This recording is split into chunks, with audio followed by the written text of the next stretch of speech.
कहानी शुरू होती है एक लड़के से जिसका नाम है ईडन। ईडन एक बड़े शहर में अपने छोटे से अपार्टमेंट में अकेला रहता है। सब कुछ बिल्कुल नॉर्मल होता है, लेकिन एक सुबह अचानक उसे एक अजीब सी आवाज सुनाई देती है, जैसे कोई भाग रहा हो या कोई चीख रहा हो। ईडन की नींद खुल जाती है। वो घबरा कर जाग जाता है और दरवाजे की तरफ जाता है और दरवाजे के बाहर देखता है, लेकिन बाहर पूरा कॉरिडोर खाली होता है। अब ईडन को थोड़ा अजीब लगता है। वो वापस आता है और टीवी ऑन करता है, लेकिन टीवी पर कोई चैनल नहीं चल रहा होता। सिर्फ एक इमरजेंसी मैसेज बार बार फ्लैश हो रहा होता है कि अज्ञात संक्रमण तेजी से फैल रहा है, सभी लोग अपने घरों में रहे। ये सुनकर ईडन थोड़ा डर जाता है। वो समझ नहीं पा रहा होता कि अचानक ऐसा क्या हो गया। तभी बाहर से लोगों की जोर जोर से चिल्लाने की आवाज आने लगती है। ईडन तुरंत बालकनी की तरफ भागता है और जैसे ही नीचे देखता है उसके होश उड़ जाते हैं। नीचे सड़क पर लोग इधर उधर भाग रहे होते हैं। कोई किसी को धक्का दे रहा है, कोई मदद के लिए चिल्ला रहा है। पूरा माहौल अफरा तफरी से भरा हुआ था। तभी उसकी नजर एक छोटी बच्ची पर पड़ती है जो भीड़ के बीच अकेली खड़ी होती है। ईडन सोचता है कि वो बच्ची खो गई है, लेकिन अगले पल वो बच्ची अचानक एक आदमी पर हमला कर देती है, उसे काटने लगती है। ये देखकर ईडन के होश उड़ जाते हैं। अब उसे समझ आ जाता है ये कोई नॉर्मल बीमारी नहीं है, ये कुछ और है, कुछ बहुत खतरनाक। डर के मारे वो तुरंत अपने घर के अंदर भागता है और दरवाजा लॉक करता है। वो काफी घबरा चुका होता है। तभी दरवाजे पर जोर जोर से नॉक होता है। ईडन डर जाता है। वह धीरे धीरे दरवाजे के पास जाता है और पूछता है कौन है। बाहर से आवाज आती है दरवाजा खोलो, मैं इंसान हूँ। ईडन थोड़ा हिचकिचाता है, लेकिन फिर दरवाजा खोल देता है। एक आदमी घबराते हुए अंदर आता है। वो कहता है बाहर लोग पागल हो गए, सब एक दूसरे पर हमला कर रहे हैं। ईडन उसे पानी देता है, लेकिन तभी ईडन की नजर उसकी बाह पर पड़ती है। एक गहरा जख्म जैसे किसी ने काटा हो। अब ईडन को शक होने लगता है। वो चुपचाप किचन से एक चाकू उठा लेता है और कुछ देर बाद उस आदमी की हालत बदलने लगती है। उसकी आंखें अजीब हो जाती है, शरीर कांपने लगता है और अब वो धीरे धीरे ईडन की तरफ बढ़ने लगता है। ईडन समझ जाता है वायरस अपना असर दिखा रहा है। वो चिल्लाता है तुम बाहर जाओ, लेकिन वो आदमी अब कंट्रोल में नहीं था। मजबूरी में ईडन उसे धक्का देकर बाहर निकाल देता है और दरवाजा बंद कर देता है। कुछ ही सेकंड बाद बाहर से डरावनी चीखें सुनाई देती है और फिर सब कुछ शांत हो जाता है। अब ईडन पूरी तरह समझ चुका था कि ये सिर्फ एक हादसा नहीं, बल्कि एक ऐसा खतरनाक संक्रमण है जिसने पूरे शहर को अपनी चपेट में ले लिया है। अब उसके पास सिर्फ एक ही रास्ता था कि किसी भी कीमत पर जिंदा रहना। ईडन खुद को संभालता है और अपने घर को एक सेफ जोन बनाने लगता है। वो सभी दरवाजे और खिड़कियाँ अच्छे से बंद कर देता है। भारी सामान दरवाजे के आगे लगा देता है ताकि कोई अंदर ना आ सके। फिर वो अपने घर में छोटे छोटे नोट्स लगाता है, शांत रहो, हिम्मत मत हारो। पहले कुछ दिन वो सिर्फ घर के अंदर ही रहता है, बाहर झांकने की भी हिम्मत नहीं करता। वो अपने खाने को बहुत संभल कर खाने लगता है ताकि ज्यादा दिन तक चल सके। हर दिन वो फोन उठाकर नेटवर्क चेक करता है, लेकिन कोई सिग्नल नहीं, कोई कॉल नहीं। टीवी पर सिर्फ एक ही मैसेज, घर से बाहर मत निकलो। अब धीरे धीरे उसका खाना खत्म होने लगता है। अब उसकी हालत और खराब हो जाती है। खाना कम, पानी खत्म और बाहर मौत। ईडन अब अंदर से टूटने लगता है। अकेलापन उसे खा रहा था। वो कभी खुद से बात करता, कभी दीवारों पर घूरता रहता, कभी बिना वजह हंसता, तो कभी अचानक चुप हो जाता। अपना दिमाग संभालने के लिए वो रोज अपने लैपटॉप पर एक वीडियो रिकॉर्ड करता है। वह कहता है अगर कोई देख रहा है तो मैं अभी जिंदा हूँ, लेकिन हर दिन उसके लिए और मुश्किल होता जा रहा था। तभी एक रात उसे छत की तरफ से हल्की आवाज आती है। ईडन तुरंत अलर्ट हो जाता है। वह पास में रखा एक लोहे का रॉड उठा लेता है और धीरे धीरे आवाज की तरफ बढ़ता है। अचानक छत की वेंट से एक इन्फेक्टेड अंदर गिरता है। ईडन डर जाता है, लेकिन इस बार वो भागता नहीं, वो लड़ने का फैसला करता है। इन्फेक्टेड धीरे धीरे उसकी तरफ बढ़ रहा होता है। जैसे ही वो पास आता है, ईडन पूरी ताकत से उस पर बार बार वार करता है और आखिरकार वो इन्फेक्टेड गिर जाता है। यह पहली बार था जब ईडन ने किसी को अपने हाथों से मारा था, लेकिन जिंदा रहने के लिए ये जरूरी था। वह तुरंत जाकर वेंट को बंद कर देता है ताकि कोई और अंदर ना आ सके।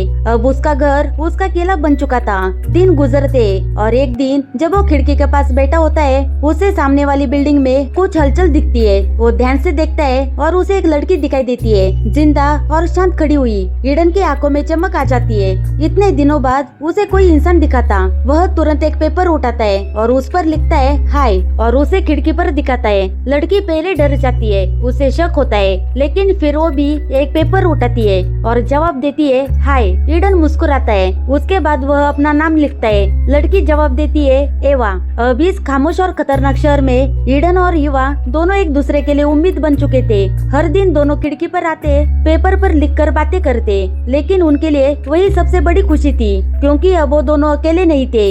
एक दिन युवा ईडन से पूछती है, क्या तुम्हारे पास खाने के लिए कुछ है? ईडन कुछ पल रुकता है और फिर लिखता है, बहुत कम। अब दोनों समझ चुके थे कि अगर जल्दी कुछ नहीं किया तो भूखी उन्हें खत्म कर देगी। लेकिन ईडन के पास एक चीज थी और वो थी पानी, और युवा के पास लगभग कुछ भी नहीं था।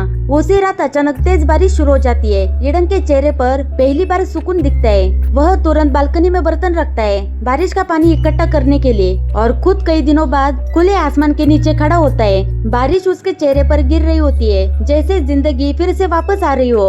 अगले दिन ईडन एक प्लान बनाता है। वह अपने पुराने कपड़ों से एक लंबी रस्सी बनाता है और उसे एक बॉल की तरह बनाकर युवा की तरफ फेंकता है। युवा उसे पकड़ लेती है। अब ईडन उस रस्सी के सहारे पानी की बोतल उसकी तरफ भेज देता है, लेकिन जैसे ही बोतल सामने की ग्रिल से टकराती है, एक तेज आवाज आती है और नीचे खड़े इन्फेक्टेड अलर्ट हो जाते हैं। अब एक इन्फेक्टेड सीधे युवा की तरफ धीरे धीरे बिल्डिंग पर चढ़ने लगता है। ईडन ये देख लेता है और बिना एक सेकंड गवाए वो एक खाली बोतल उठाकर उस इन्फेक्टेड पर फेंकता है। अब उसका ध्यान युवा से हटकर ईडन पर आ जाता है और वो उसकी तरफ बढ़ने लगता है। तभी ईडन तुरंत अपना बैट उठाता है और जैसे ही वो इन्फेक्टेड पास आता है, ईडन पूरी ताकत से वार करता है और आखिरकार उसे खत्म कर देता है। युवा ये सब देख रही थी। उसकी आंखों में डर भी था और ईडन के लिए रिस्पेक्ट भी।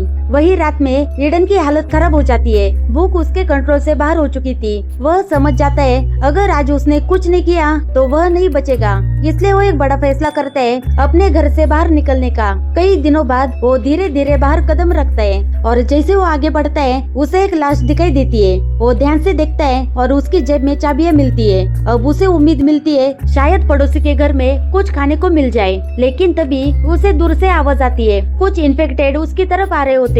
वह बुरी तरह से फंस चुका था। भागना मुश्किल, लड़ना खतरनाक। तभी वो एक चालाकी करता है। वो उसी लाश के पास लेट जाता है और खुद को मरा हुआ दिखाने लगता है। इन्फेक्टेड उसके पास आते और उसे सूंघते और उसे मरा हुआ समझकर आगे बढ़ जाते। ईडन की चाल काम कर जाती है। अब वो धीरे से उठता है और चाबियों से दरवाजा खोलकर पड़ोसी के घर में घुस जाता है। उसे किचन में काफी सामान मिल जाता है, डिब्बा बंद खाना और जरूरी चीजें। वो काफी खुश हो जाता है। वो जल्दी जल्दी सब बैग में भरने लगता है, लेकिन अचानक पीछे से एक इन्फेक्टेड उस पर हमला कर देता है। ईडन घबरा कर गिर जाता है। वो एक टेबल लैंप उठाकर उसके सिर पर मारता है, लेकिन वह आसानी से नहीं मरता। ईडन पूरी ताकत से पास पड़ा एक नुकीला औजार उठाता है और उस पर वार करता है। इस बार इन्फेक्टेड गिर जाता है। अब ईडन जल्दी से बैग उठाता है और अपनी घर की तरफ जाता है। घर पहुंचते ही सबसे पहले वो खुद को चेक करता है, कहीं उसे काटा तो नहीं गया, लेकिन वो सुरक्षित होता है। अब वो राहत की सांस लेता है और बैग खोलता है, जिसमें उसे खाना ही नहीं बल्कि 2 छोटे वॉकी टॉकी भी मिलते हैं। अब उसके चेहरे पर हल्की सी मुस्कान आती है, क्योंकि अब वो युवा से सिर्फ देख नहीं बल्कि बात भी कर सकता था। अगले दिन वह एक वॉकी टॉकी युवा की बालकनी में फेंक देता है और घर आकर सो जाता है। अगले दिन वॉकी टॉकी से आवाज आती है, हेलो ईडन। ईडन कुछ पल के लिए चुप रह जाता है, क्योंकि कई दिनों बाद उसने किसी इंसान की आवाज सुनी थी। उसकी आंखें भर जाती है। वो धीरे से जवाब देता है, युवा तुम ठीक हो? अब दोनों के बीच एक नई शुरुआत होती है। दोनों घंटों बातें करते हैं और अपनी अपनी कहानी बताते हैं और धीरे धीरे उनके बीच एक मजबूत रिश्ता बन जाता है। लेकिन खतरा अभी भी खत्म नहीं हुआ था। ईडन सोचता है अगर मुझे और युवा को जिंदा रहना है तो उनके लिए और खाना ढूंढना होगा, इसलिए वो एक नया रास्ता चुनता है, वेंटिलेशन के जरिए दूसरे फ्लैट में जाने का। एक दिन वो चुपचाप उस रास्ते से अंदर घुसता है और वह एक फ्लैट में पहुंच जाता है, जहाँ उसे काफी सारा सामान मिल जाता है। ईडन काफी खुश हो जाता है और वॉकी टॉकी पर युवा को बताता है, लेकिन तभी उसके पीछे एक आवाज आती है, कौन है वहाँ? तब ईडन की नजर एक बूढ़े आदमी पर जाती है। दोनों एक दूसरे को देखते हैं और समझ जाते हैं कि दोनों ही इंसान है। बूढ़ा आदमी कहता है, डरने की जरूरत नहीं है, तुम खाना ले सकते हो। ईडन थोड़ा रिलैक्स हो जाता है, क्योंकि कई दिनों बाद उसे कोई नॉर्मल इंसान मिला था। वो उसके साथ बैठता है, खाना खाता है, लेकिन जैसे ही ईडन मुड़ता है तब बूढ़ा आदमी पीछे से उस पर हमला करता है और ईडन बेहोश हो जाता है। कुछ देर बाद जब ईडन की आंखें खुलती है तो खुद को बंधा हुआ पाता है। उसके सामने एक इन्फेक्टेड औरत